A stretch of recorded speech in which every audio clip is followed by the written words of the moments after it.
দেখলাম ওর ছবি, পুরাই একদম ডোনাল্ড ট্রাম্পের মতো দেখতে, চেহারা, ফেসিয়াল স্ট্রাকচার বলেন আর হেয়ারস্টাইল বলেন, পুরাই মিলে যায় ডোনাল্ড ট্রাম্পের সাথে।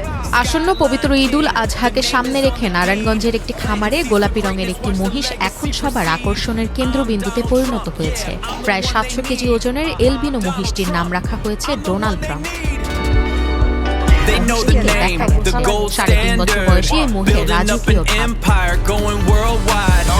মহিষটির এমন নামের কারণ জানতে চাইলে খামারের মালিক বলেন, মহিষটির মাথার সামনের চুল অনেকটা আমি আপাতত শুধু চেহারার মিলটাই পেলাম, তার হেয়ারস্টাইল এবং ফেসিয়াল স্ট্রাকচার শুধু ডোনাল্ড ট্রাম্পের সাথে মিলে। অনেকেই জিজ্ঞেস করছেন যে ওর ব্যবহার বা ওর সাথে মানে নৈতিকতা মিলে কিনা।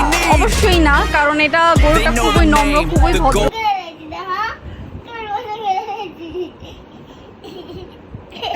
হাতছাড়া বাপে আকাশে, মাইয়া আকাশে, না কটানে হয়েছে না 20 সেকেন্ড হয়েছে না? না 10 সেকেন্ড হয়েছে।